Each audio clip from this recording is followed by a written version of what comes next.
Occupe-toi du fils aveugle de Madame Worthington. Tu n'es qu'un agent d'entretien, après tout. S'exclamèrent les collègues de Diane en se moquant d'elle dans la salle de pause. Peut-être que si son fils te voyait, il deviendrait encore plus aveugle.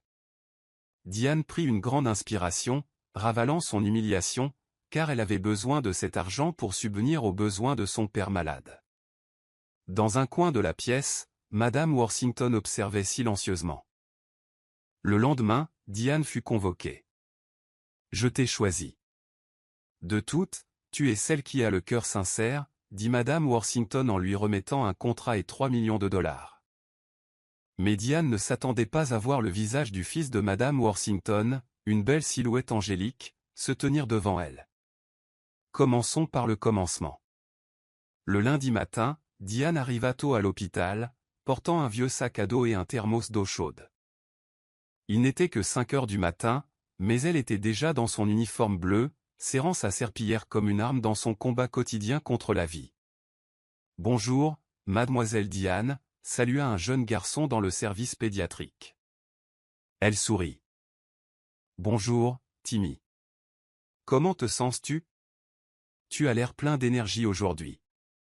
Tu vas mieux? » Beaucoup mieux, répondit-il. Le médecin dit que je pourrais peut-être rentrer chez moi la semaine prochaine. Je suis tellement contente.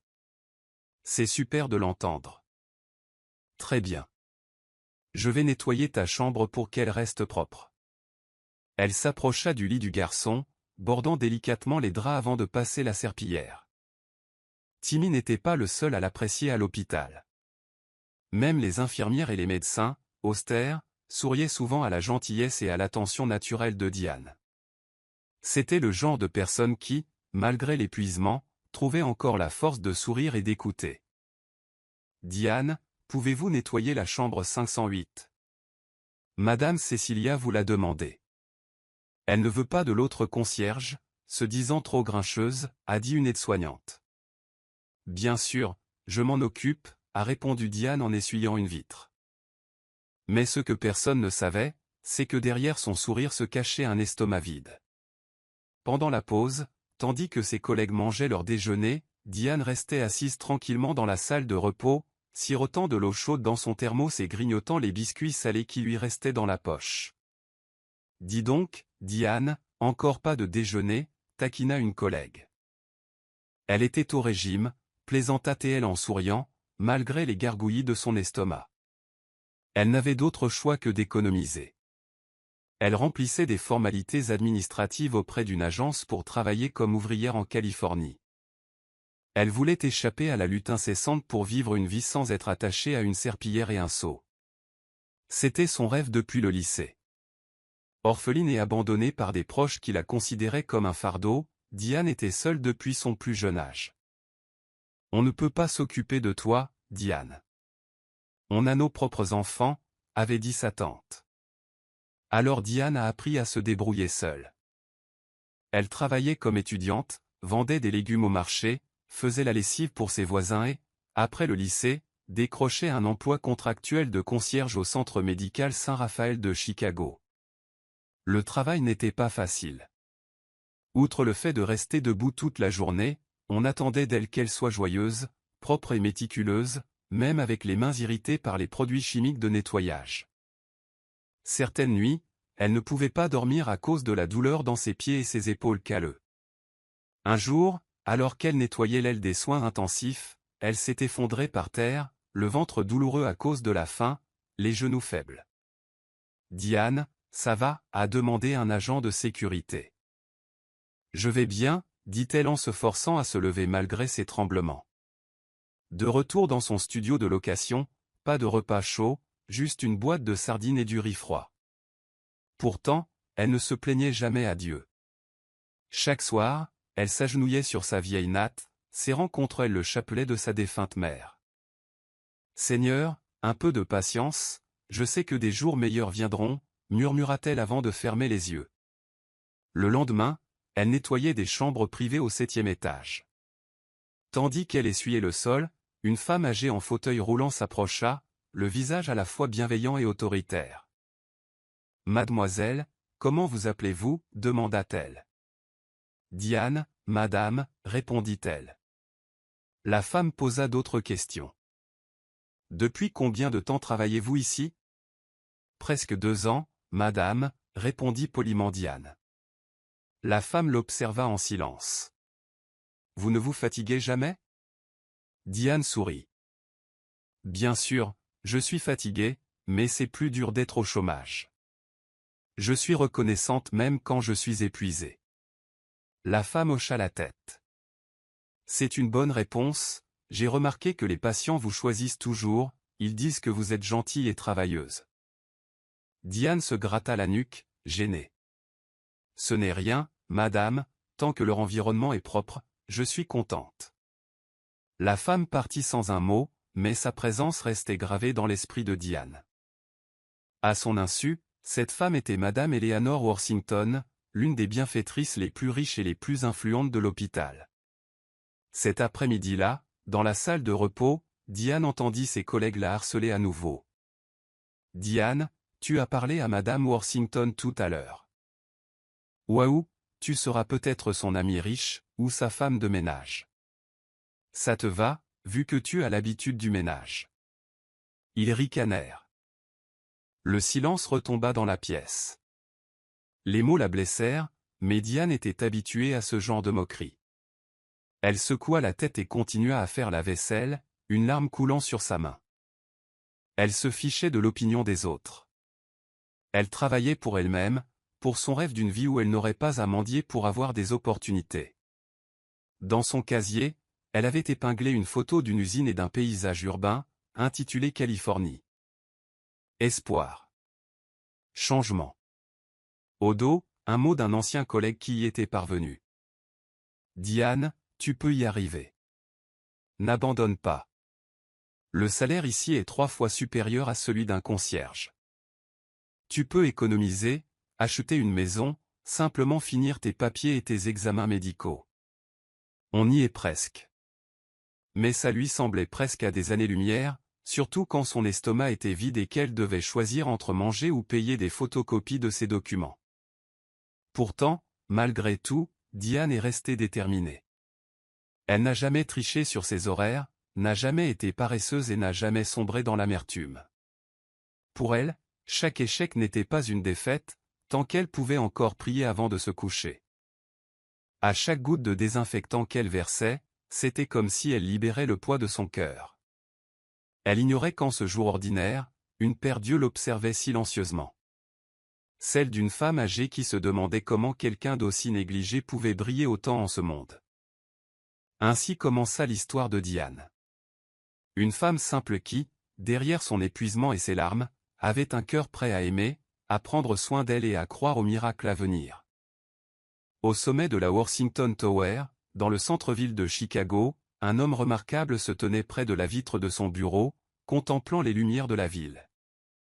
Vêtu d'une chemise blanche à manches longues retroussée jusqu'au coude, d'un pantalon noir et d'une montre de luxe, il avait un visage calme, un regard perçant et une courbe enjouée aux lèvres.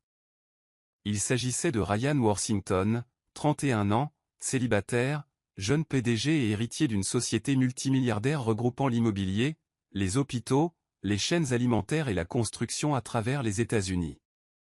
Fils unique de Madame Eleanor Worthington et de Monsieur Arthur Worthington, homme d'affaires, pilier de la vieille élite financière de Chicago, Ryan était connu pour sa concentration et son calme, préférant le travail au fait. De nombreuses femmes se disputaient son attention chaque fois que son nom apparaissait dans la rubrique économique du Chicago Tribune, mais aucune n'avait jamais eu de relation amoureuse avec lui. Sir Ryan, réunion du conseil d'administration dans 15 minutes, murmura son assistant.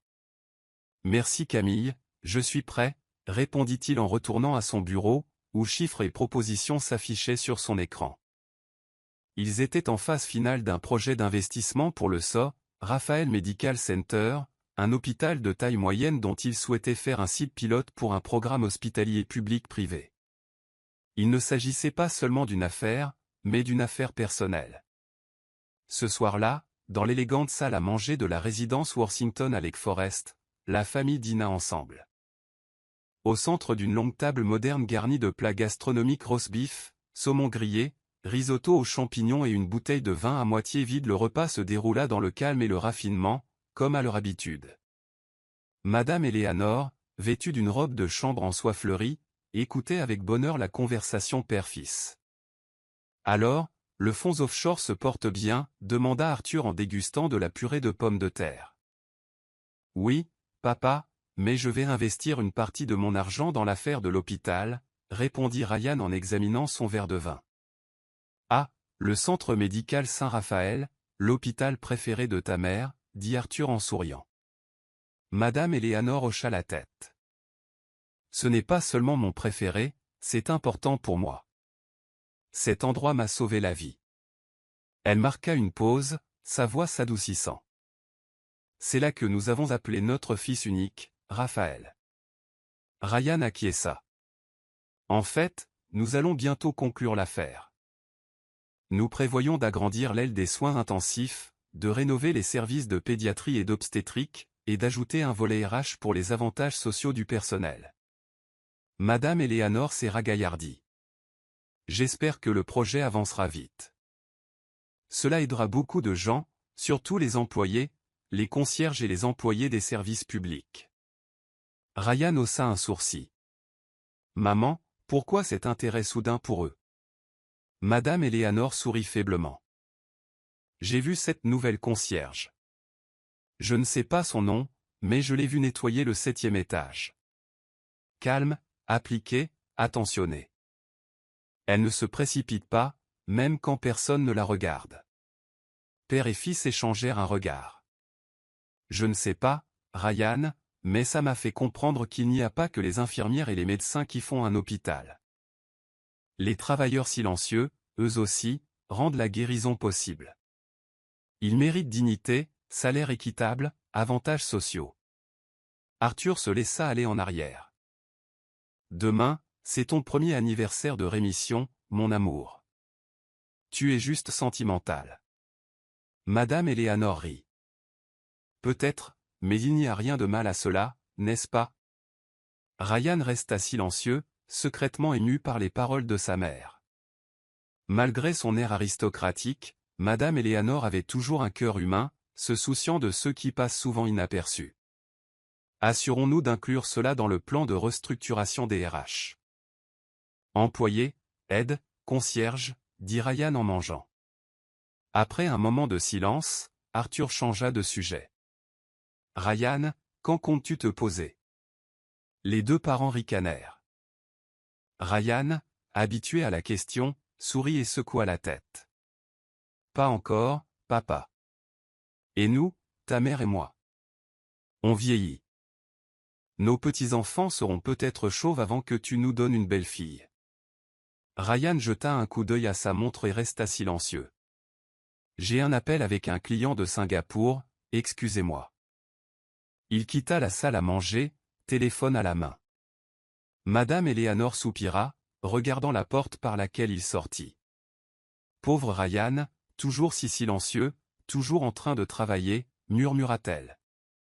Arthur répondit, laisse-le faire. Quand il sera prêt, ça viendra. Peut-être qu'il n'a pas seulement besoin d'un partenaire professionnel, mais d'un partenaire de vie. Madame Eleanor garda le silence, mais au fond d'elle, elle pressentait que son fils avait besoin de quelqu'un qui soit à la hauteur de son cœur, et non de sa fortune. Une femme pleine de compassion, de détermination et d'une bonté naturelle. Dans un hôpital qu'ils avaient longtemps négligé dans leur portefeuille d'affaires, elle entrevit une lueur d'espoir.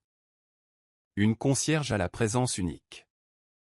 Elle n'avait pas l'intention de jouer les entremetteuses, mais elle sentait que les opportunités se présentaient parfois sous les formes les plus ordinaires. Et son fils Ryan, qui n'a jamais faibli dans sa force et son sens des responsabilités, était peut-être prêt à se montrer vulnérable et à aimer. Diane se réveilla tôt le lendemain, son corps habitué à la routine. Elle se lava le visage, pria à genoux près de son tapis et mit des nouilles instantanées dans un vieux pot de glace. Au centre médical Saint-Raphaël, une brise fraîche l'accueillit. Le ciel était couvert, laissant présager de la pluie. Une aide-soignante s'est approchée. Diane, pouvez-vous vous occuper du 5e étage? Le service de bienfaisance est très occupé aujourd'hui et a besoin d'aide supplémentaire pour le nettoyage. Diane sourit, malgré sa fatigue. Pas de problème, je m'en occupe.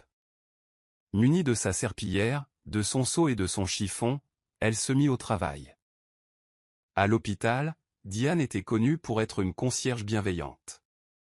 Non seulement pour sa diligence, mais aussi parce qu'elle ne se plaignait jamais.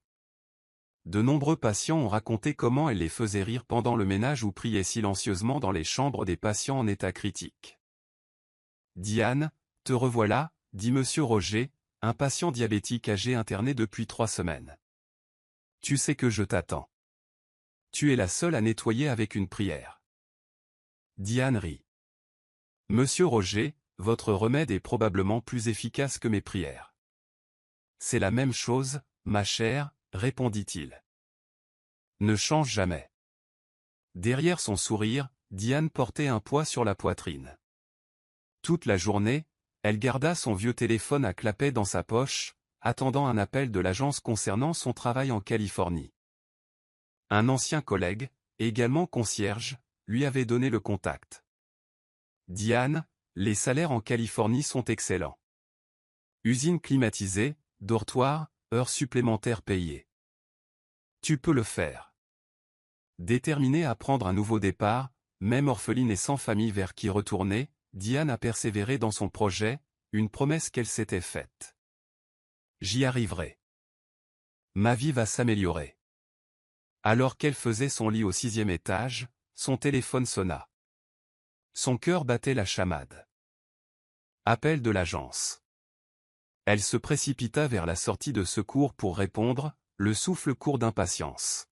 « Bonjour, maman, dit-elle presque en criant. « Bonjour Diane. Je t'appelle pour te tenir au courant de tes démarches administratives, dit la voix. Diane déglutit difficilement. Est-ce qu'il y a déjà une date de départ, maman? En fait, Diane, je suis désolé. Ta candidature a été refusée. Il y a une anomalie dans votre acte de naissance et une vérification est toujours en cours auprès de l'agence. Le monde s'est arrêté. Diane ne pouvait plus parler, ni pleurer, juste ses mains tremblantes. Tu ne peux pas partir cette année, mais peut-être la prochaine fois, une fois les documents réglés. Bonjour, Diane, demanda la voix.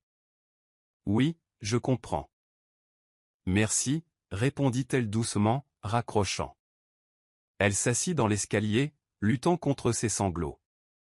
Ici, dans cet hôpital où elle avait débuté, elle avait l'impression de n'aller nulle part. J'ai tout fait. Pourquoi n'est-ce pas suffisant? Pendant ce temps, dans la salle de conférence du bâtiment administratif de l'hôpital, Ryan Worthington signait l'accord de partenariat final pour le centre médical Saint-Raphaël. À ses côtés, membres du conseil d'administration et administrateurs échangeaient des félicitations. Ce partenariat va changer des vies, a déclaré le directeur de l'hôpital. Ryan esquissa un léger sourire, peu habitué aux compliments. Pour lui, ce n'était qu'une partie d'un plan plus vaste. Alors qu'il se dirigeait vers le parking souterrain, il remarqua une femme accroupie dans l'escalier, serrant ses bras contre elle, une concierge aux yeux baignés de larmes. Il marqua une pause, se souvenant des paroles de sa mère. « J'ai vu une concierge. Je ne connais pas son nom, mais elle est appliquée, calme et attentionnée. Il n'y a pas que les médecins qui font un hôpital, Ryan. Souviens-toi de ça. » Il s'attarda un instant à l'observer. Il ne s'approcha pas, mais, à sa manière calme, il affirma sa décision de poursuivre l'investissement. Les gens comme elle en dépendaient. Alors qu'il quittait le bâtiment, une pluie battante tombait. « Monsieur, êtes-vous sûr que nous allons à Springfield ?» demanda son chauffeur en le protégeant d'un parapluie. « Je dois y être. Je ne peux pas manquer le rendez-vous. Allons-y. » Dans la voiture, il appela sa mère. « Maman, je viens de conclure l'affaire. C'est une excellente nouvelle, mon fils. » « Je suis si fier, » répondit Madame Eleanor d'une voix joyeuse. « Tu avais raison. L'hôpital en a besoin. » Ryan marqua une pause. Bientôt, maman. Je te promets de venir plus souvent. Mais au milieu de leur rire et de leur brève conversation, les essuie-glaces ont accéléré. La pluie s'intensifia. Un violent fracas s'ensuivit. Un camion avait percuté le côté gauche de leur voiture. Le chauffeur cria « Monsieur, il y a un camion !» Le véhicule fit un tête-à-queue, pluie et sirène se mêlant. À l'autre bout du fil, Madame Eleanor n'entendit que des parasites. « Ralph, êtes-vous toujours là ?» s'écria-t-elle, les mains tremblantes, les larmes aux yeux. Au bloc opératoire du centre médical Saint-Raphaël, le silence régnait. Seuls les ordres urgents du médecin, les appareils qui aidaient le patient à respirer et la pluie dehors étaient audibles. Ryan gisait inconscient sur la table d'opération, souffrant de profondes blessures, d'hémorragies internes et d'un grave traumatisme crânien. Son chauffeur avait été opéré et était en convalescence, mais l'état de Ryan était critique, littéralement un pied dans la tombe. À l'extérieur du bloc opératoire, Madame Eleanor et Monsieur Arthur ont arpenté la pièce pendant des heures. Madame Eleanor serrait contre elle un chapelet en or, le même qu'elle tenait lorsqu'on lui a diagnostiqué un cancer du sein des années auparavant. « Arthur, pourquoi ça prend autant de temps ?» Sa voix se brisa. Il la serra dans ses bras.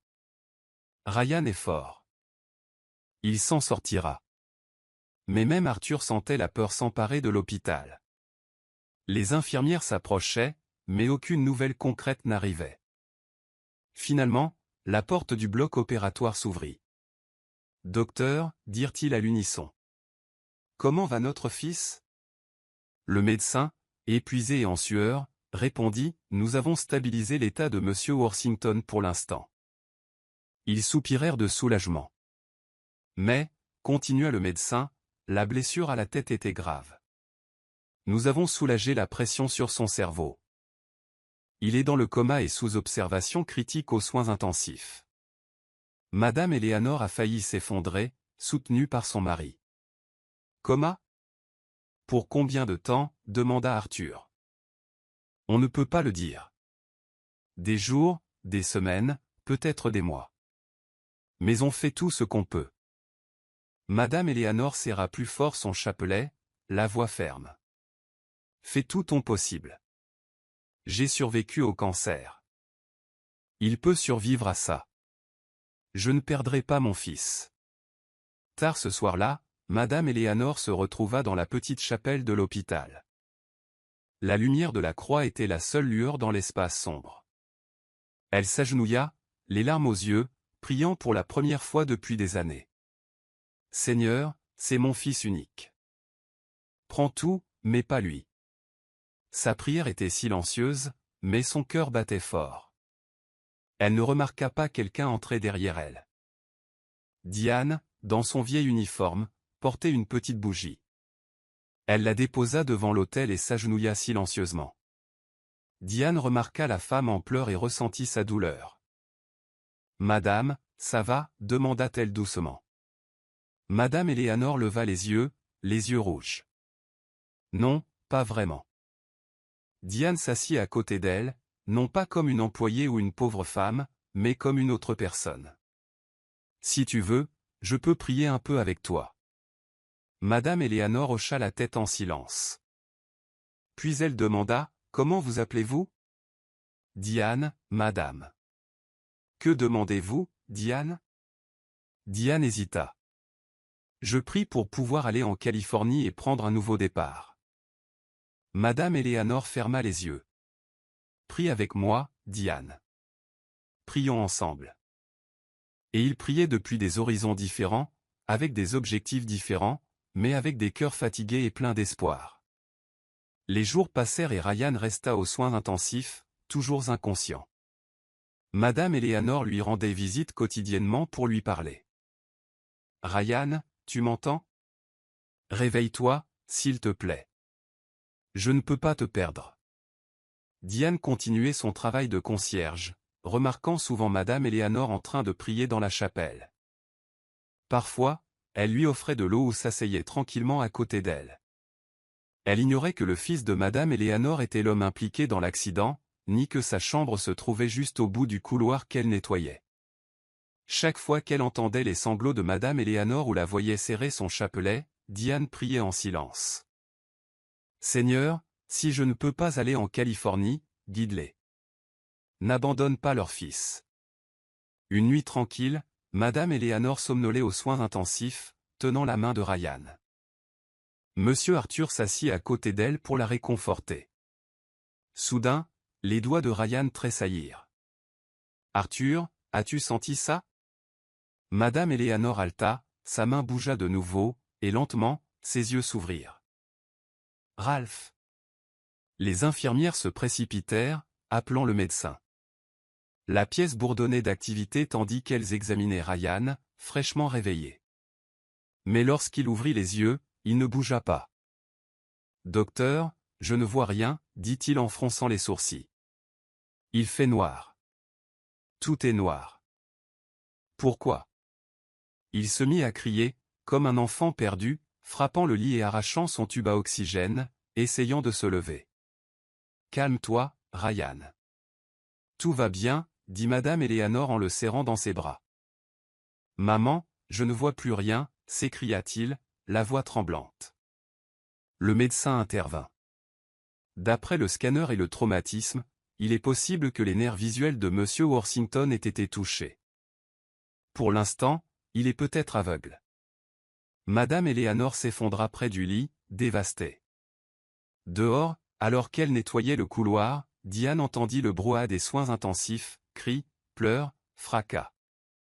Elle serra sa serpillière et murmura, « Seigneur, guide-les, fortifie-les, prends soin d'eux. » Au milieu du silence et du chagrin, un nouveau chapitre commençait. L'hôpital était toujours éveillé, mais pour Diane, chaque jour était une question récurrente. Pourrais-je continuer à endurer un peu d'espoir ? Un après-midi, alors que je passais la serpillière à la hâte dans la salle de repos du personnel, un groupe de concierges éclata de rire. « Eh, Diane, dit Mélissa en mâchant du pain.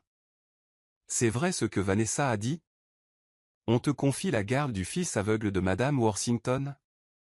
Un collègue intervint, prenez soin du fils aveugle.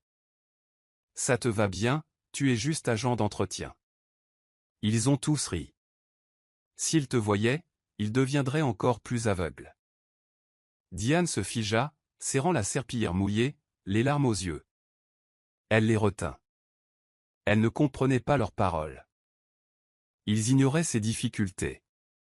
Dans un coin, Madame Eleanor était assise en silence, à l'insu du personnel, observant la jeune femme rabaissée, celle-là même avec qui elle avait prié. Quelques heures plus tard, Diane fut appelée au bureau du directeur de l'hôpital. Madame Eleanor était là, calme, mais avec une pointe d'inquiétude. « Asseyez-vous, dit-elle. Diane obéit en silence.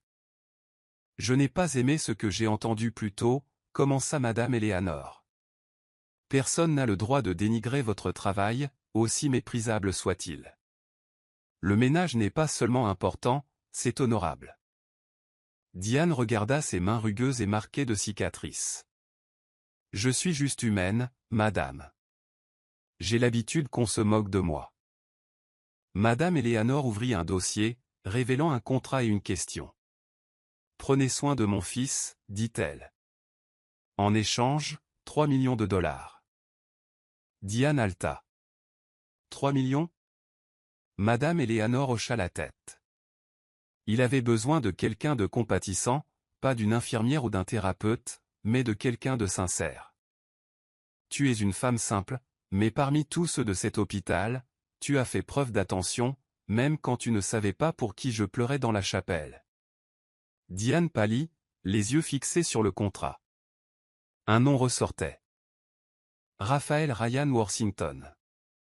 Aveugle ? Fils de Madame Eleanor. La raison de ses prières ?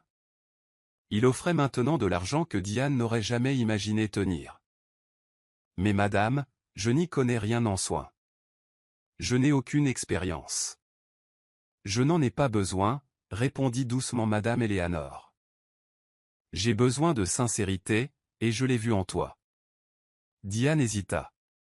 3 millions de dollars. Elle pourrait aller en Californie. Peut-être même pas besoin. Peu à peu, elle a mis ses peurs de côté. Elle n'avait pas de luxe, mais elle avait des rêves. Le manoir Worthington était un autre monde. Des balustrades dorées, des sols en marbre, des lustres dans chaque couloir. Même Diane avait le souffle coupé par la peur et le stress. « Où vais-je dormir » demanda-t-elle au majordome. « Il y a une chambre d'amis en face de celle de sœur Ryan. » Il y avait un interphone pour pouvoir le joindre rapidement en cas de besoin. Son cœur battait la chamade.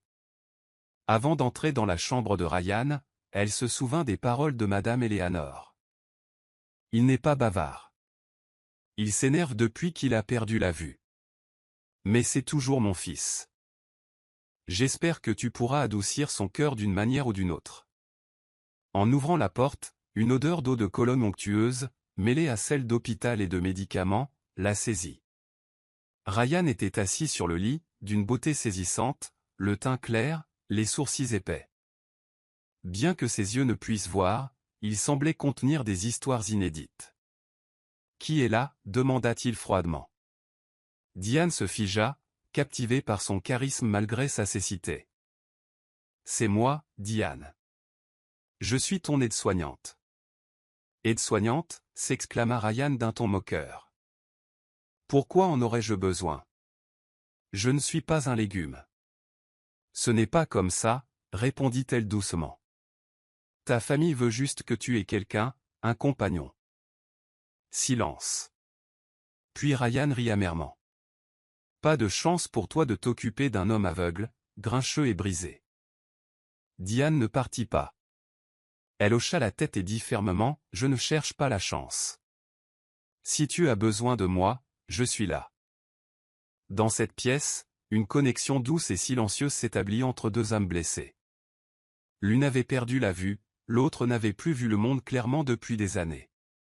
Diane se réveilla tôt le lendemain, peu habituée au matelas moelleux ni au silence d'une chambre climatisée. Elle était habituée à un lit simple, au bruit de la rue et à l'odeur des restaurants. Désormais, seul le tic-tac d'une horloge coûteuse et du linge propre l'entourait. Elle portait un uniforme neuf, non pas pour le ménage, mais un simple chemisier et une jupe taillée par Madame Eleanor. « Même en tant qu'aidante, je veux que tu aies l'air digne, » avait-elle dit. Portant un plateau de petit déjeuner, Diane entra dans la chambre de Ryan. Il était réveillé, assis sur le lit, le regard perdu dans le vide. « Un café » dit-elle doucement. « Je pensais que tu étais aide-soignante, pas serveuse » répondit-il sarcastiquement. Diane ne manifesta aucune contrariété. Elle posa soigneusement le plateau sur une table à côté. « Je ne veux pas de café, monsieur. Je peux prendre du lait ou du jus. »« De quelle couleur est le plateau » demanda Ryan, la prenant au dépourvu. « De quelle couleur est le plateau » répéta-t-elle. « Je sais que tu ne l'auras pas. Les gens pensent qu'être aveugle, c'est aussi être sans cervelle. » Diane se força à répondre. « C'est vert, monsieur. »« Vert et blanc. »« Bien. Au moins, tu n'es pas démuni, » dit Ryan. Diane sourit faiblement. « Si le plateau est vert, je suis de bonne humeur, car c'est ma couleur préférée. » Elle ne savait pas pourquoi elle disait ça. Peut-être pour apaiser la tension. Le silence s'installa. En se retournant, elle remarqua un cadre photo fissuré sur un meuble. Elle le ramassa et l'essuya. Une photo du jeune Ryan, peut-être 7 ans, le bras autour de ses amis, souriant chaleureusement. « Ne touche pas à ça » lança Ryan, sentant son mouvement malgré sa cécité. « Désolé, monsieur. Il n'y avait que du verre brisé. Laissez. J'ai l'habitude des choses cassées. » Elle mit la photo de côté et prit ses médicaments. « C'est l'heure de tes pilules. » Ryan n'a pas bougé. « Je ne prends pas de pilules. Je ne vois rien. » « On dit qu'ils sont étiquetés bupropion pour les douleurs corporelles, » dit-elle. Il rit, amer et abattu. « Soulagement des douleurs corporelles ? Existe-t-il une pilule pour une âme brisée ?» Diane marqua une pause, voulant dire qu'elle connaissait la douleur, la perte et les prières nocturnes sans être certaine que personne ne l'écoute. Au lieu de cela, dit-elle, pas de pilule pour ça, mais il y a la prière. Ryan se figea. La prière? Il se moqua. Le genre de larmes que tu pleures à la chapelle? Diane se retourna. Comment le savais-tu? Maman me l'a dit. Elle s'est vantée de ta fidélité. Incertaine de savoir s'il s'agissait d'une insulte ou d'une blague, Diane sourit. Si prier peut t'aider, j'espère que cela vous aidera aussi. Les jours passèrent comme une question constante, Diane survivrait-elle? Ryan restait dur, froid et distant. Parfois, il renversait délibérément de l'eau pour voir à qui la faute. D'autres fois, il ignorait les questions ou restait si silencieux qu'on aurait l'impression qu'il complotait quelque chose. Mais Diane ne recula pas. Elle resta calme quand on la grondait, sourit chaque matin et lui apporta son chocolat préféré l'après-midi, même s'il ne mangeait pas. « Pourquoi fais-tu ça ?» demanda Ryan un soir alors qu'elle lui donnait des vitamines. « Parce que tu as besoin de quelqu'un et que j'ai besoin de ce travail. » Juste un travail? Diane hocha la tête, mais en son cœur, la pitié grandissait, non pas pour sa cécité, mais pour la tristesse dans sa voix. Ce n'était pas la douleur qui pesait sur Ryan, mais une méfiance silencieuse envers le monde. Chaque fois que sa main touchait son bras, elle ressentait un mélange de chaleur et de froid, un cœur qui peinait à s'ouvrir. Une nuit, une panne de courant fit taire les machines du manoir, ne laissant que l'éclairage de secours. Ryan se réveilla, paniqué. Pourquoi est-ce si calme? Panne de courant, monsieur. Je suis là, dit Diane. Ne me quittez pas, murmura-t-il, presque inaudible. Je ne le ferai pas, répondit-elle, assise près de son lit et lui tenant la main. Pourquoi es-tu comme ça? Demanda-t-il doucement. Tellement gentil. Tu ne me connais pas, mais tu es là. C'est comme si, même si je suis aveugle, tu étais celui qui ne partait pas. Diane ne répondit pas, mais son étreinte se resserra, promesse silencieuse de ne pas lui faire de mal.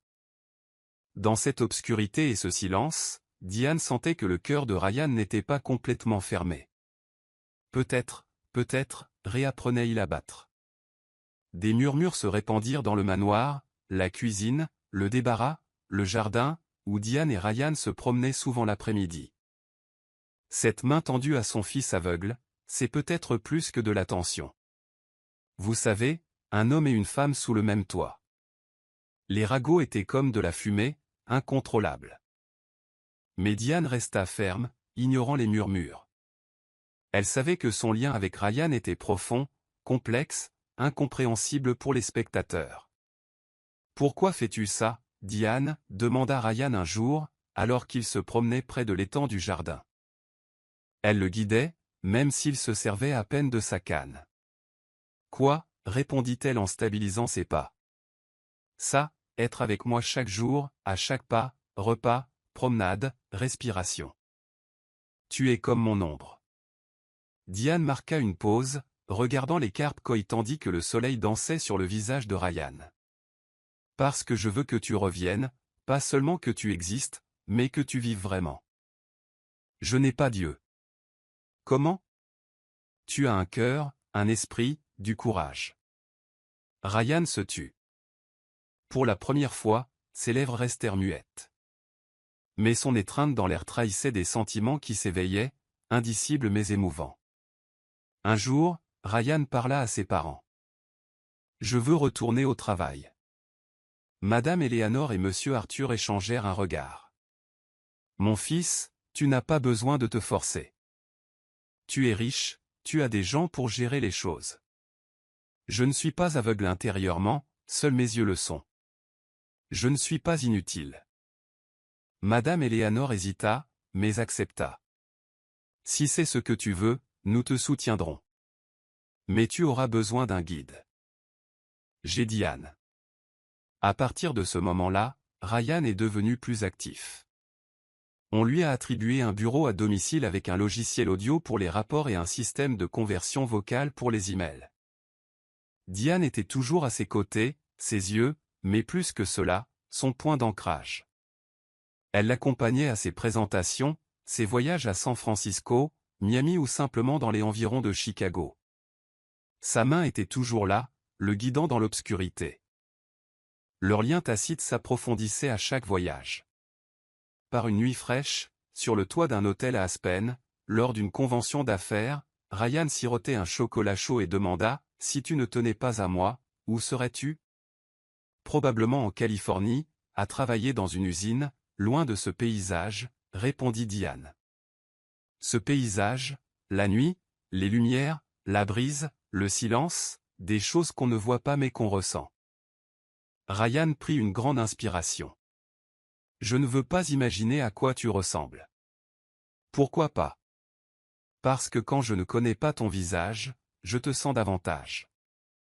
Je n'ai pas besoin de tes yeux pour savoir à quel point tu es bon. Le cœur de Diane s'emballa, mais elle le cacha sous un sourire. De retour à Chicago, les rumeurs du manoir s'amplifièrent. Il développe quelque chose, ce n'est pas seulement de l'aide, peut-être une histoire d'amour. Diane souriait seulement lorsqu'on lui posait la question, disant « C'est juste un ami ». Ryan, taquiné par les infirmières ou les amis de la famille, disait « Je suis aveugle, que pourrait-elle bien me voir ?» Pourtant, lors de nuits tranquilles, Madame Eleanor surprenait souvent Ryan en train de sourire pendant que Diane racontait des histoires. « Continue de parler, disait-il, allongé dans son lit. N'importe quoi, pourvu que ça vienne de toi. » Diane partageait ses rêves, sa vie simple, et tandis qu'elle parlait, elle sentait qu'ils avançaient sur un chemin, pas encore celui de l'amour, mais plus que de l'amitié, empli de sentiments, de silence et de rêves. Un soir, alors que Diane essuyait la sueur de Ryan après sa rééducation, il la regarda. « Pourquoi ne me fuis-tu pas? Pourquoi le ferais-je? Parce que je n'ai rien à offrir, pas de vue, pas de vision. » Diane sourit. « Tu n'as peut-être pas Dieu, mais tu as une direction. Tu ne vois peut-être pas, mais tu sais écouter. Et pour tout ce qui te manque, je suis là pour le combler. » Le monde de Ryan s'arrêta à ces mots. Dans le silence, leur cœur battait vite, incertain, mais vrai. Avec l'aide de Diane, Ryan retrouva son dynamisme, retournant aux réunions, aux événements professionnels, aux promenades dans les centres commerciaux et aux expositions d'art. Même s'il ne voyait pas, il ressentait le monde à travers elle. Un samedi après-midi, Ryan fut invité comme conférencier d'honneur à un événement d'entrepreneurs sociaux. Malgré sa cécité, il était toujours respecté dans le monde de l'innovation entrepreneuriale. Il accepta, à condition que Diane l'accompagne. Tandis qu'elle l'aidait à boutonner son polo blanc, elle demanda « Prêt ? » « Je ne sais pas, » répondit-il. « Mais avec toi, je n'ai pas besoin d'être prêt. Je sais que vous me verrez. » Lors de l'événement, la foule était joyeuse, bruyante et dense. Les flashs des appareils photo ont brillé, les journalistes ont appelé. « Ryan, par ici. » Diane lui tenait le bras, le protégeant de la foule qui le bousculait. Mais dans un moment de confusion, un caméraman recula, ignorant l'approche de Ryan. Ryan le percuta, perdant Diane et heurtant le bord de la scène. Tout devint sombre pour tout le monde, surtout pour Diane. « Ryan !» Diane se précipita vers lui, assis sur le béton, les genoux tremblants. Le chaos s'installa, mais Ryan n'entendit que sa voix. « Ryan, c'est moi. Je te tiens par la main. N'aie pas peur. » Il la serra fort, tremblant. « Je pensais que tu partirais. »« Je ne partirai pas, » dit-elle. Dans l'ambulance, elle lui tenait la main pendant que les médecins l'examinaient. Sa tension n'était pas due à ses blessures, mais à la peur de retomber dans le néant. À l'hôpital, Ryan n'avait aucune fracture, juste des contusions et des douleurs musculaires. Évitez les endroits bondés pour l'instant, conseilla le médecin. De retour au manoir, Diane resta à ses côtés. Pendant des jours, il resta silencieux, son étincelle habituelle disparut. Un soir, alors qu'elle changeait sa compresse, il parla. « Je pensais que j'allais bien, mais en un instant, je me suis senti à nouveau inutile. » Diane lui tenait la main. Tu n'as pas besoin d'être forte tous les jours. J'essaie d'être bien pour toi aussi. Ryan regarda sa voix. Puis-je me reposer sur toi, juste une nuit? Diane était assise près de son lit, lui tenant la main. Pendant que le manoir dormait, Ryan était allongé, la tête sur son épaule. Le lendemain matin, Madame Eleanor les vit sur la véranda, Ryan souriant à nouveau, Diane contemplant le ciel, comme pour le remercier. « Merci de ne pas être parti, » murmura Ryan. « C'est à cause de toi que je n'ai pas pensé à partir. » Répondit Diane. Les nuages s'amoncelaient à leur arrivée à l'hôpital. Pas de pluie, mais la pluie menaçait de tomber. Ryan était silencieux, Diane guidant doucement son bras. Chaque pas était accompagné d'un battement de cœur nerveux, non seulement pour lui, mais aussi pour Diane, qui s'efforçait de sourire malgré ses propres difficultés. « Monsieur Worthington, veuillez procéder au diagnostic ophtalmologique », annonça une infirmière. Dans la clinique, un silence paisible les enveloppa. Un nouveau genre pour Ryan, non pas le vide, mais un espoir silencieux. Il a subi des tests, des questions, des lumières ont brillé dans ses yeux. Pendant l'un d'eux, il a parlé. « Docteur, j'ai vu un éclair, comme de la lumière. » Le médecin s'est arrêté, regardant l'écran. « Des éclairs lumineux? Vous êtes sûr? » « Je n'en suis pas sûr, mais j'en avais l'impression. » Le médecin a confirmé les résultats. « C'est bon signe, monsieur Worthington. Les lésions nerveuses ne sont peut-être pas totales. Le signal est faible, mais il est là. » Ryan s'agrippa à la chaise. « Qu'est-ce que ça veut dire? » « Ça veut dire qu'il y a une chance de retrouver la vue avec la bonne intervention, si votre corps réagit. » Madame Eleanor Thierry sourit. « Ryan, tu as entendu? » Ryan hocha la tête en direction de sa voix. « Je pourrais peut-être revoir. » Des larmes coulaient tandis que Madame Eleanor et Monsieur Arthur expiraient, mais le médecin ajouta, « Ce ne sera pas immédiat. Votre corps a besoin de se stabiliser. Nous avons besoin d'une observation plus approfondie avant l'opération. » L'air devint lourd.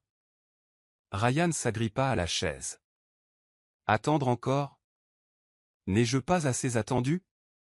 Monsieur Worthington, ce n'est pas seulement une question de vue. Ton système nerveux a besoin de préparation, sinon nous risquons de perdre ce qui revient. » Ryan se leva brusquement. « J'en ai assez d'attendre. J'en ai fini avec les promesses. » « Ryan !» appela Diane, mais il sortit en trombe de la clinique. Ses parents le suivirent, et Diane commença aussi, mais le médecin l'en empêcha.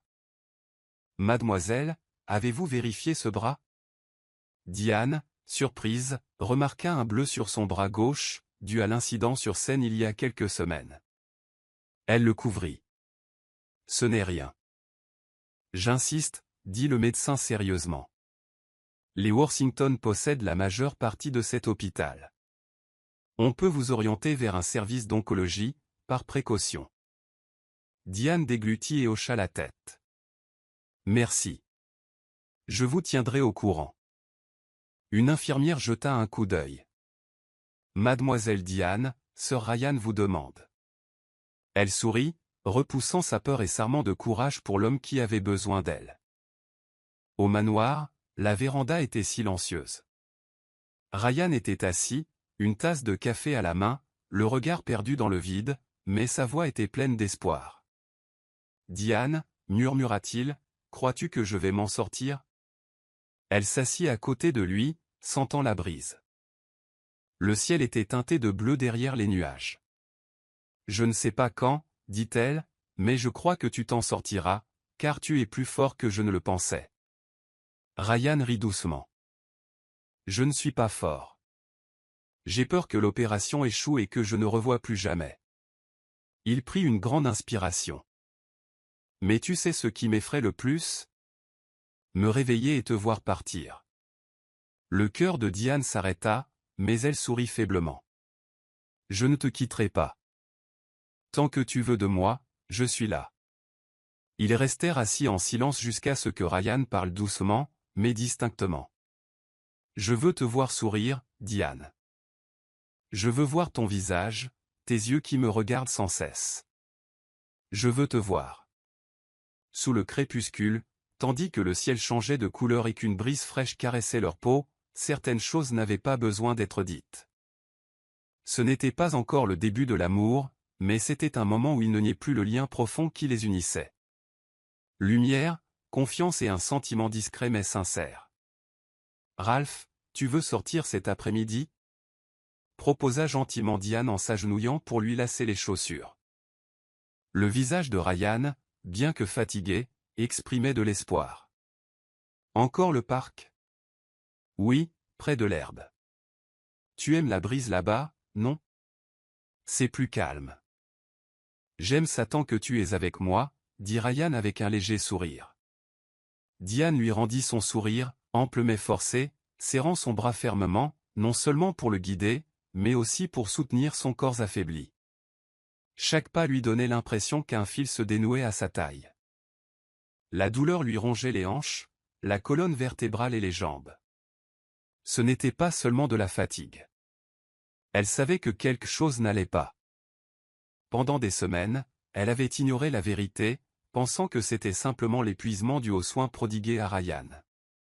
Mais les bleus, la pâleur, la douleur et la toux teintée de sang s'intensifiaient.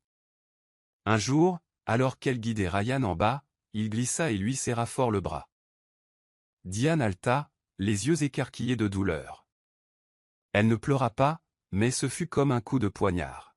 « Ça fait mal ? » ?»« Désolé, je ne savais pas à quel point je serrais fort, » dit Ryan, inquiet. Diane se mordit la lèvre, cachant la douleur. « Ce n'est rien. Tu viens de marcher sur ma chaussure, » mentit-elle en esquissant un sourire forcé. Mais son bras était couvert d'ecchymoses rouges, chaque contact lui rappelant la douleur qu'elle refusait d'affronter. Personne ne le remarqua, ni le personnel, ni Madame Eleanor, ni Ryan. Diane était témoin silencieuse de son propre effondrement, elle ne pouvait se lever, rongée par la fièvre, les frissons, la toux et les douleurs articulaires. Pourtant, elle se força à se lever, sachant que quelqu'un dans la pièce voisine comptait sur elle. « D'accord, Diane » demanda Madame Eleanor, remarquant sa pâleur tandis qu'elle empilait les tasses. « Oui, madame, je manque juste de sommeil. »« Je ne néglige pas mon travail » répondit rapidement Diane, les yeux baissés pour dissimuler son épuisement. Mais dans le tiroir de sa chambre se trouvait le service d'oncologie de l'hôpital, une leucémie aiguë lymphoblastique de stade 2. Dans le jardin, tandis qu'elle guidait Ryan, son contact sur son épaule, sa taille ou sa main lui causa une douleur douce amère, non seulement physique, mais aussi émotionnelle. Elle a continué à se battre, son sourire plus doux lorsqu'il s'est appuyé sur elle. Elle ne pouvait montrer aucune faiblesse, ne pouvait céder. « Diane » a dit Ryan un soir sur la véranda, « je le ferai. »« Faire quoi » demanda-t-elle, une vague peur dans la voix. « Toujours rire, rester forte, ta lumière tant que je suis dans l'obscurité. » Elle regarda le ciel, puisant sa force dans les étoiles et la lune. « Parce que je crois que tout a un but, si je peux être tes yeux, même brièvement, je le ferai aussi longtemps que possible. » Ryan ne répondit pas, mais Diane remarqua des larmes dans ses yeux, et elle ne comprit pas pourquoi il pleurait, mais elle aussi avait envie de pleurer. Si seulement elle le pouvait, si seulement elle n'avait pas besoin d'être forte. Quelques jours plus tard, Madame Eleanor lui a parlé dans le salon. « Diane, tu as beaucoup aidé Ryan. Son opération aura lieu bientôt. Il est temps que tu te reposes. » Diane força un sourire. « Si ça te va, j'aimerais rester. Mon devoir n'est pas accompli. Je ne peux pas abandonner Ryan. » Madame Eleanor parut perplexe. « Tu n'es pas fatiguée » soupira Diane. « C'est fatigant, mais je ne peux pas ne pas le guider, pas maintenant, pas tant qu'il ne voit pas. » Depuis l'ombre du couloir, Ryan entendit, la poitrine lourde d'une peur grandissante qu'il ne pouvait nommer. Cette nuit-là, Diane était allongée dans sa chambre, toussant profondément, du sang épais, rouge et abondant sur son mouchoir. Elle n'a pas crié ni demandé de l'aide. Elle est restée. Seigneur, laisse-moi rester encore un peu. Ryan a besoin de moi. Je ne peux pas encore le lâcher. Ryan, si je compte pour toi, si tu veux qu'on prenne un nouveau départ, qu'on découvre le monde, essaie. Fais-toi soigner les yeux, dit-elle sous un manguier dans le jardin, agenouillée devant lui, lui serrant la main. Pourquoi veux-tu que je découvre le monde, Diane, demanda doucement Ryan. Parce que tu es mon monde. Diane se mordit la lèvre, nerveuse, sachant que ses jours s'éteignaient comme une bougie sur son autel de prière. Si je disparais un jour, je veux que tu m'aies vu de tes propres yeux, non pas pour me guider ou m'écouter, mais parce que tu t'es battu pour toi, pour nous. L'emprise de Ryan se resserra. Pendant quelques secondes, l'air devint lourd, mais il hocha la tête. Je le ferai, parce que je veux te voir aussi. Diane se réveilla tôt, malgré la fièvre et les jambes tremblantes, et emmena Ryan à l'hôpital. Elle dissimula sa douleur, son cœur battant la chamade et sa respiration difficile. « Prêt ?» demanda-t-elle en attendant le médecin. Ryan sourit. « Je ne sais pas ce que je verrai en premier, mais je sais qui je veux voir. » Diane hocha la tête, incapable de parler, murmurant dans sa poitrine, « J'espère que je pourrai tenir le coup. » Après l'opération, le monde de Ryan était sombre, puis lumineux, des ombres se déplaçant, une lumière semblable au soleil à travers les nuages. Lentement, tout s'éclaircit. Devant lui se dressait un visage familier, des yeux doux, des lèvres pâles, tremblantes. « Diane, » murmura-t-il, incrédule. « C'est toi. » Elle sourit, les larmes aux yeux. « Oui, Ryan, c'est moi. Tu peux me voir maintenant. » Les larmes de Ryan coulèrent. Il voulut la prendre dans ses bras, mais son visage pâlit soudain. Elle laissa tomber les fleurs qu'elle tenait, s'effondrant avant qu'il puisse bouger. « Diane » cria-t-il, debout, cherchant sa voix. Maintenant, grâce à la vue, il la vit pleinement tandis qu'elle tombait. Les médecins se sont précipités. Chute d'hémoglobine importante, possible hémorragie interne, antécédent de leucémie, Ryan a entendu, figé, se tenant la main, observant Diane à travers la vitre de l'unité de soins intensifs. Maintenant, il la voyait clairement, et il a appris la vraie peur. « Seigneur, pas encore. Ma vie vient de prendre une couleur. Ne me l'enlève pas. » Cette nuit-là, Ryan ne put rester immobile. Malgré sa nouvelle vue, l'avenir lui semblait aveugle. Il se dirigea vers la chambre de Diane, portant les fleurs qu'elle ne lui avait pas offertes, les déposant sur sa table et tenant doucement sa main endormie. « Pourquoi ne me l'as-tu pas dit ?» murmura-t-il. « Pourquoi as-tu supporté ça seule ?» Diane resta silencieuse, le visage paisible, mais résilie. « Ouvre les yeux, Diane. Je serai ta lumière maintenant. » Pour la première fois, Ryan devint ton guide. La première nuit après son opération ne fut pas joyeuse. La vue lui revint, mais la peur et l'effroi l'envahirent. Diane restait inconsciente aux soins intensifs, des tubes dans le nez, des aiguilles à la main, sous une lumière blanche crue qui plongeait Ryan dans une obscurité nouvelle. Il vit clairement son corps, pâle, amaigri, couvert de bleu sur les bras, le cou et les jambes. Il pensait que son épuisement était dû au surmenage, et non à une vie sacrifiée pour lui. Leucémie aiguë lymphoblastique, stade 2 à 3, expliqua le médecin à Ryan et Madame Eleanor le lendemain. Depuis combien de temps la souffrait-elle, demanda Madame Eleanor, choquée. D'après les dossiers depuis un moment, mais elle n'a pas poursuivi la chimiothérapie, choisissant de garder le secret.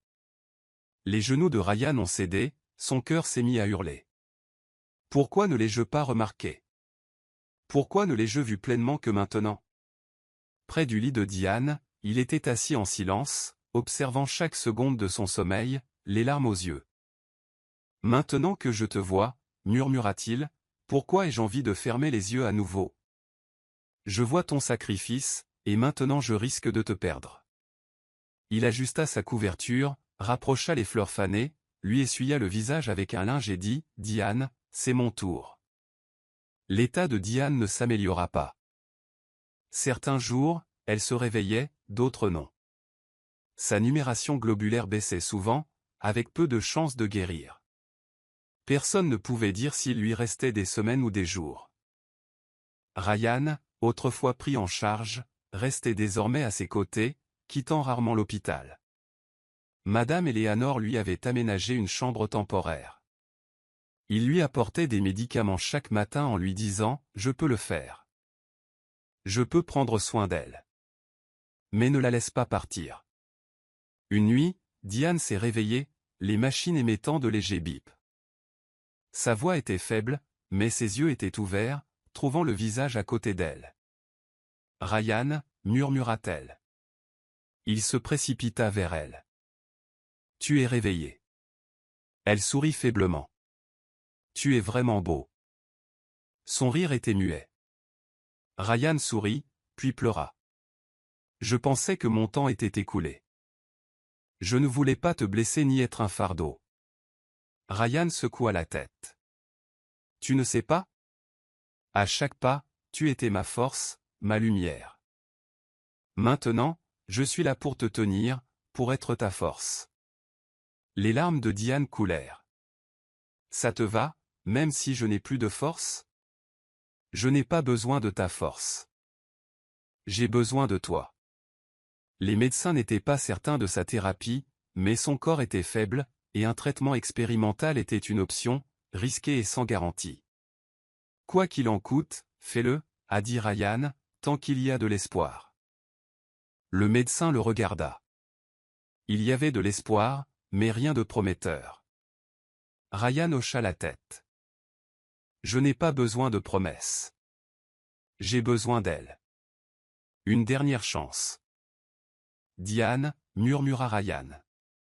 Pour la première fois, malgré sa faiblesse, Diane se voyait dans les yeux de Ryan, non pas comme une patiente ou une soignante, mais comme une femme pleinement aimée. Le bourdonnement d'un jet privé était comme des vagues dans l'air, discret, mais pas silencieux non plus. À l'intérieur, Diane était allongée sur un lit spécial, Ryan lui tenant la main.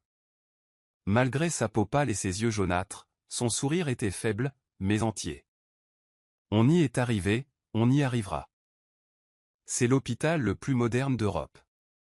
Tout ce dont vous avez besoin est ici. » Diane ne dit rien, mais lui serra la main, 1, 2 fois, comme pour dire « Merci, je vais me battre. » Un traitement intensif commença, chimiothérapie, transfusion sanguine, préparation à une greffe de cellules souches. Parfois, Diane ne parvenait pas à se lever à cause de la douleur, elle était prise de vertige, de nausées et de fièvre, mais elle n'était pas seule. Madame Eleanor elle-même les rejoignait. Pour la première fois, sa voix et son cœur s'adoucirent. Par une nuit pluvieuse, elle entra dans la chambre de Diane et s'assit près de son lit. « Diane » appela-t-elle doucement. Diane ouvrit les yeux. « Madame Eleanor. » La femme plus âgée lui prit la main, la serra et la regarda dans les yeux. « Savais-tu que j'avais moi aussi survécu au cancer » demanda-t-elle doucement. Les yeux de Diane s'écarquillèrent. « Vraiment ? » ? « Oui, il y a des années, un cancer du sein, stade 2. Je pensais que c'était la fin, mais je n'ai pas abandonné. » Les larmes de Diane coulaient, inconsciente de la force qui se cachait derrière l'attitude posée de Madame Eleanor. « J'ai peur » avoua Diane. « C'est naturel » dit Madame Eleanor, « mais j'ai appris une chose. Le corps peut faiblir, mais le cœur est le dernier à capituler.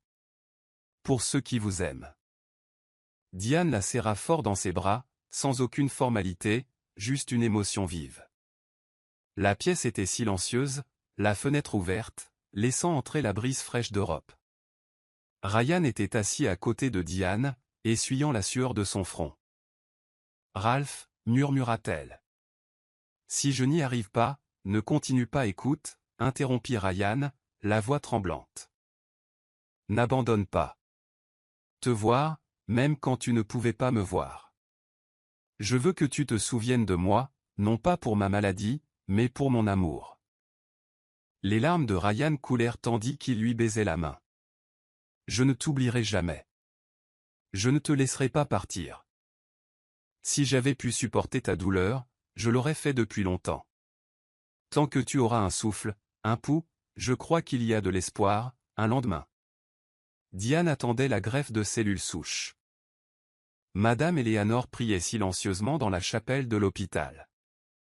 Ryan arpentait le couloir, luttant contre la nervosité, se remémorant la voix de Diane, leur promenade, son contact, ses sourires, la douleur qu'il ne comprenait pas alors, mais qu'il comprenait maintenant. Il l'aimait, sans l'ombre d'un doute. Tandis qu'on préparait Diane, elle murmura « Seigneur, encore une chance ». Les semaines passèrent dans le silence de l'hôpital, des machines surveillant chacune de ses respirations et chacun de ses battements de cœur. Chaque jour, Ryan portait le poids de l'inquiétude, priant en silence pour un miracle. Diane était allongée dans une pièce stérile, la lumière du soleil filtrant doucement à travers les fenêtres. Ryan était assis à côté d'elle, lui tenant fermement la main.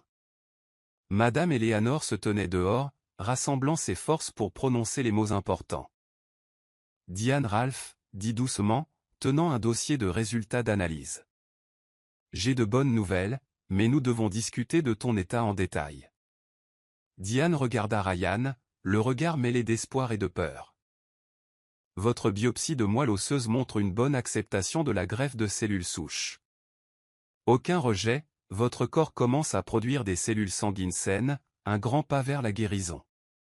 Diane ferma les yeux, elle ne s'attendait pas à une telle nouvelle.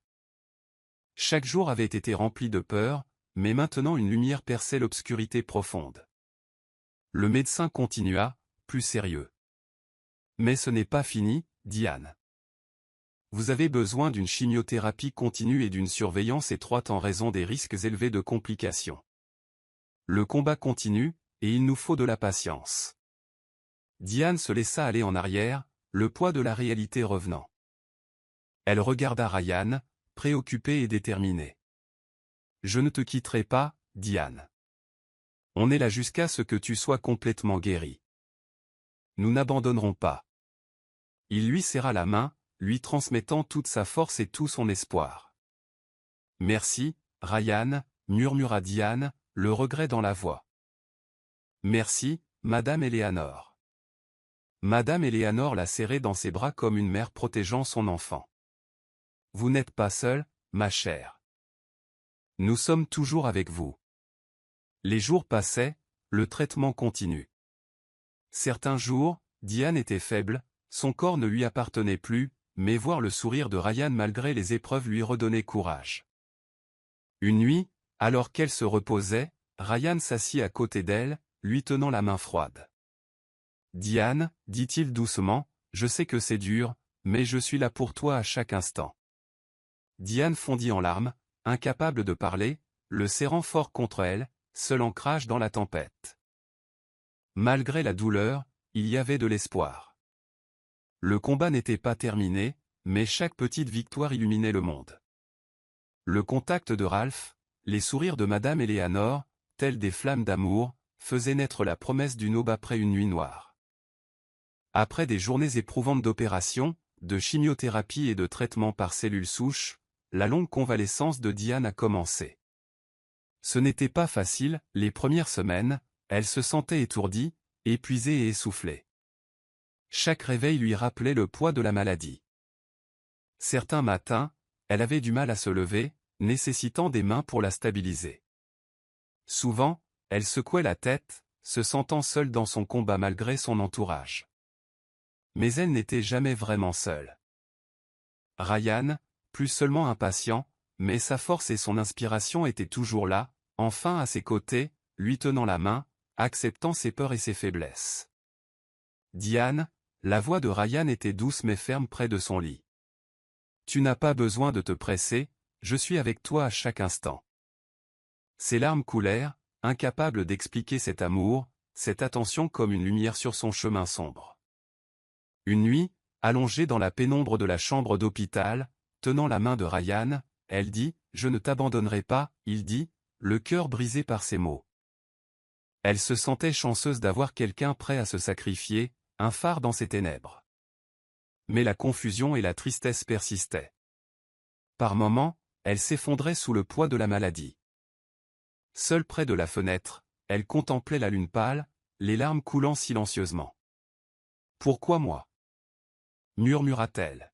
« Qu'est-ce que c'est » Lorsque Madame Eleanor la surprit en train de pleurer, au lieu de la gronder, elle la serra fort dans ses bras. « Je sais que c'est dur, ma chérie, dit-elle, les larmes aux yeux. Mais nous sommes là, et je crois que tu guériras, comme j'ai mené mon combat. » Diane sourit, son courage lui revenant, lui rappelant qu'elle n'était pas seule. Ryan est revenu avec du thé chaud. « Regarde Diane, ses larmes ont coulé. »« Merci Ryan, sans toi, je ne sais pas comment j'y arriverais. » Au fil des jours, Diane sentit son corps et son cœur se renforcer. Marcher seule était encore difficile, mais Ryan la rattrapa, l'aidant de tout son cœur. Un après-midi, sur la véranda de l'hôpital, il remarqua une étincelle dans ses yeux. « Tu as meilleure mine, » dit-il en lui tenant la main. L'espoir perçait dans sa voix. Mais la peur persistait. Chaque jour, il se demandait si son corps pourrait supporter de nouveaux tests. Elle tremblait avant les examens, mais Ryan lui donnait du courage. Un soir, sur la véranda, leurs émotions ont débordé. « Ryan, dit Diane, tu ne te lasses pas de moi ?» Il secoua la tête, retenant ses larmes. « Je ne t'abandonnerai jamais, je prendrai soin de toi jusqu'à la fin. » Ils étaient ensemble. Diane a appris que la guérison n'était pas seulement physique, mais aussi une question d'acceptation, d'amour et d'espoir. Son corps s'est renforcé, mais c'est son cœur qui a grandi le plus. Elle n'a jamais été seule. Chaque jour, l'espoir brillait davantage, un nouveau départ dans l'obscurité. Le jour du mariage de Ralph et Diane arriva comme un magnifique rêve devenu réalité. Après leur lutte acharnée contre la vie, le ciel était clair, bleu et radieux, la joie au cœur de tous. Le manoir de Worthington était orné de roses blanches et roses, élégante décoration reflétant le bonheur et l'espoir. Diane, vêtue d'une robe blanche aux broderies raffinées, rayonnait d'une beauté inimaginable. Elle était guérie, ses yeux pétillants, non pas de larmes de douleur, mais de joie et d'espoir. À ses côtés, Ryan, en costume sur mesure, ressemblait à un prince dans sa propre histoire. Tandis que Diane descendait l'allée, tenant le bras de son père, chaque pas était chargé de souvenirs, de nuits de faiblesse, de moments où Ryan était son roc, de prières pour un miracle. Debout devant l'autel, son sourire dissimulait sa nervosité, se remémorant leur première rencontre, les moments qui ont façonné leur amitié et leur amour. Dans son cœur, il avait juré de ne jamais laisser partir Diane. En voyant Ryan, ses larmes s'alourdirent, non pas de peur, mais d'un amour immense. Dans ses yeux, elle lut son espoir, leurs difficultés et sa promesse de ne jamais la quitter. « Je suis prête à être avec toi pour toujours », murmura-t-elle en s'approchant. « Je suis tellement prête, Ryan. » La cérémonie fut ponctuée de prières et de bénédictions de leurs parrain et marraine. Madame Eleanor, émue, prit la parole. « Mes enfants, malgré toutes les épreuves, je vous ai vu choisir l'amour et l'espoir. Puissiez-vous vous guider les uns les autres chaque jour. » Diane, en l'écoutant, se remémorait des jours de douleur, de larmes et de peur. Mais maintenant, ils portaient leurs fruits, un beau début. « Je pensais perdre ma lumière, » murmura-t-elle, « mais maintenant, je la sens plus lumineuse. » Ils échangèrent des alliances, symboles de vœux éternels. Lorsque Ryan glissa la bague au doigt de Diane, son cœur fit un bond. Dans ses yeux, elle vit la promesse d'un amour réparateur. « Je te vois, Diane, » dit doucement Ryan, « non seulement avec mes yeux, mais avec mon cœur et mon âme. Je serai à tes côtés, je prendrai soin de toi, je t'aimerai pour toujours. » Devant leurs proches, ils dirent « Je te veux », jurant d'affronter les épreuves et les joies ensemble. Après la cérémonie, Monsieur Léo, le vieux jardinier du manoir, offrit un parapluie à Diane en passant devant le jardin. « Pour vous, mademoiselle, pour que vous ne soyez pas mouillée, je connais le plat du jour. » Diane sourit et prit le parapluie comme pour apaiser sa peur secrète de la pluie. À la réception, les invités se sont régalés d'un festin animé. Les enfants riaient sur la pelouse, la musique emplissait l'air de joie. En dansant, Ryan a remarqué Madame Marie, la gouvernante de longue date qui était comme une seconde mère pour Diane. Il lui serra la main. « Merci, Madame Marie, pour tout. Nous ne serions pas là sans vous. » Madame Marie sourit. « Tu étais la lumière de Diane, maintenant elle est à toi. » Madame Eleanor s'approcha et serra Diane fort dans ses bras. « J'étais inquiet quand je t'ai rendu visite à l'hôpital, mais tu as été patient. » Diane a pleuré, ressentant l'amour et la gratitude. Dans la foule, Ryan a serré Diane fort dans ses bras. « Merci pour ta patience, ta force, ton amour. Je n'aurais jamais cru voir ça. » Diane sourit en lui tenant la main, « Et merci d'être ma lumière dans l'obscurité. » À la tombée de la nuit, des feux d'artifice illuminaient le ciel, symbole de leur nouveau départ. Monsieur John, l'ami proche de Ryan, porta un toast. « À la nouvelle vie de Ralph et Diane, que votre amour soit aussi fort que l'arbre le plus robuste, inébranlable par la tempête. » Les invités applaudirent, la joie explosant dans l'air. Plus tard, sur la véranda silencieuse, Ralph et Diane discutèrent, mains jointes. « Tu sais, » dit Ryan, « je ne veux pas seulement être avec toi, » dit Diane en le regardant attentivement, « et je veux être avec toi dans chaque voyage, qu'il soit lumineux ou sombre. » Leur histoire ne s'est pas terminée dans la douleur ou les larmes, mais dans l'amour, l'espoir et un avenir rempli de rêves. Main dans la main, ils entamèrent leur nouvelle vie, sachant qu'ensemble, ils pourraient affronter tous les défis. Quelques mois après leur mariage, Ralph et Diane entrèrent dans un monde nouveau, non pas parfait, mais fait de montagnes russes de joie, de nuits blanches et de moments où ils riaient et pleuraient d'épuisement. Un matin, dans la cuisine du manoir Worthington, Diane fit frire des œufs pendant que Ryan préparait du lait pour leur bébé, Léa, leur petit ange qui ne suivait aucun horaire. « Ralph, ce lait est trop chaud, tu vas brûler Léa » cria Diane depuis l'autre pièce. Ryan le taquina en vérifiant la bouteille. Soudain, Léa se mit à pleurer depuis sa chambre. Ils se précipitèrent, presque en courant, vers la chambre d'enfant. « Ok, papa Ralph est là » dit Ryan en essayant de cacher sa nervosité. Dans la chambre d'enfant, Diane trouva Ryan affalé par terre, épuisé. « Papa, qu'est-ce que tu fais là-bas » demanda-t-elle en attrapant Léa. « Je pensais la tenir, mais ce n'était que le biberon et Ryan sourit en prenant le bébé. « Je vais m'occuper d'elle, tu risques de tomber. »« Merci, ma chérie, je ne sais pas comment les mamans font ça tous les jours » dit Ryan, émerveillé. Tandis que Diane changeait la couche de Léa, le bébé gémit. Du salon, Madame Marie cria, « C'est quoi ce bruit?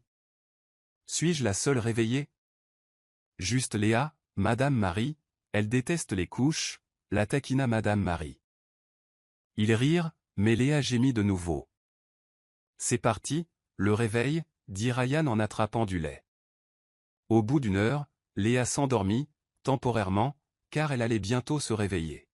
« C'est la vraie télé-réalité » dit Ryan en la tenant dans ses bras, les yeux baissés.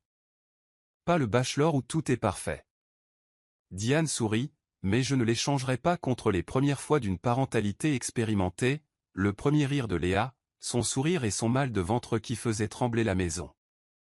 Un soir, en changeant la couche de Léa, Diane sentit une odeur nauséabonde. « Ralph, sa couche explosa » appela-t-elle. « Peut-on dire que ça a juste explosé » répondit Ryan, surpris. Ils nettoyèrent, riant malgré leur fatigue. Des moments de tendresse équilibrèrent le chaos. Ryan se réveilla tôt et dit quelque chose à Léa. « Tu es si gentil » dit Diane, oubliant sa fatigue. « Je n'étais pas doué pour ça avant, mais pour vous deux, je le ferai » dit fièrement Ryan. Une nuit, alors que Léa dormait à côté d'eux, ils parlèrent dans le noir. « Tu sais, j'avais du mal à imaginer l'avenir » a dit Diane, mais en voyant Léa, j'ai compris que l'avenir n'était pas que pour moi. Oui, a acquiescé Ryan, ça en vaut la peine. Ils se sont serrés fort dans les bras, l'amour grandissant dans leur famille. Madame Eleanor est venue lui rendre visite, apportant un panier de provisions. Waouh, il s'est passé beaucoup de choses ici, a-t-elle taquiné en regardant Léa. Quel est le secret des jeunes parents, a demandé Ryan en ajustant le berceau. Patience et café, dit-elle en riant. Ils rigolèrent tous, oubliant un instant leur fatigue. Chaque jour, ils devenaient plus forts, plus patients et plus aimants. La parentalité était faite de rire, de larmes et de frustration, mais l'amour était leur lumière. En regardant Diane promener Léa dans le jardin, Ryan pensait, « Je n'ai pas besoin d'un autre monde, celui-ci, avec toi, me suffit. » Les jours, les semaines, les mois passèrent, leur vie n'étant plus qu'un joyeux fouillis de couches, de lait et de rire. Même si certains jours, ils avaient envie d'abandonner, le sourire de Léa leur rappelait qu'ils pouvaient le faire. Diane maîtrisait le multitâche, tenant Léa dans ses bras pendant le ménage. Ryan était devenu un expert en emmaillotage et en alimentation, malgré ses bâillements pendant ses nuits blanches. Par une nuit tranquille, tandis que Léa dormait profondément, Ralph et Diane étaient assis sur la véranda, les mains jointes, réfléchissant. Un jour, quand Léa sera grande, Diane dit, nous lui dirons combien nous étions occupés, mais heureux. Ryan sourit, et dit que nous ne nous lassions jamais d'elle, quelle était la meilleure chose qui nous soit arrivée. Dans leur petite maison paisible, Ralph et Diane étaient assis épaule contre épaule, Léa endormie dans leurs bras. Le soleil de l'après-midi lançait des rayons dorés, l'air était calme, les carillons éoliens se balançaient. La version karaoké d'une chanson d'amour d'un voisin flottait faiblement. Diane jeta un coup d'œil à Ryan, le nez rouge, le visage fatigué, des taches de lait sur l'épaule dues à la tétée de Léa. Pour elle, c'était l'homme le plus beau qu'elle ait jamais vu. Ce n'était pas la vie qu'elle avait imaginée après leurs épreuves. Pas parfait, avec des nuits blanches, des crises de larmes, des petits déjeuners brûlés, des couches non repassées et des jours où on demandait seulement « As-tu mangé ?» Mais au milieu de ce chaos régnait la paix, la clarté et un amour indescriptible. Diane contemplait le ciel en caressant le dos de Léa. Mais c'était réel, et cela suffisait. « Tu réfléchis ?» dit Ryan en lui serrant la main. « Si tu es sur le point de pleurer, arrête. Je n'ai plus la force d'essuyer tes larmes après 4 jours sans café. » Ils rirent, Léa s'agitant sans se réveiller. « Je ne pleure pas, » dit Diane, pensive. « C'est fou, non? Je te guidais, maintenant on se guide l'un l'autre, et cette petite ne me guide plus dans la routine, » ajouta Ryan en désignant le sol jonché de céréales, de jouets et d'une pantoufle. Ils rirent à nouveau. À cet instant, il n'y avait plus de douleur, plus de peur passée, juste un instant simple, léger, chaotique et heureux. Dans l'esprit de Diane, elle avait écrit la plus belle histoire de sa vie, pas parfaite, mais choisie par l'amour, le combat et la détermination. Elle ne savait pas ce qui allait suivre, rire, fatigue, larmes, ragots, mais aussi famille, amour et café, toujours du café. Elle regarda son mari et sa fille. Ryan voyait maintenant, mais pour Diane, sa vision d'elle était plus claire que celle de n'importe quel homme qu'elle avait connu. Léa, leur petit miracle, était la preuve d'un nouveau départ après chaque fin. Au coucher du soleil, dans la brise fraîche de l'après-midi, la paix tant attendue. Sous les étoiles, une nouvelle promesse se forma, amour durable, patience et attention l'un pour l'autre, chaque jour, à mesure que leur petite famille s'agrandissait. Fin. Merci d'avoir regardé. Je suis votre hôte, Monsieur Hope. En attendant de nous revoir, prenez soin de vous.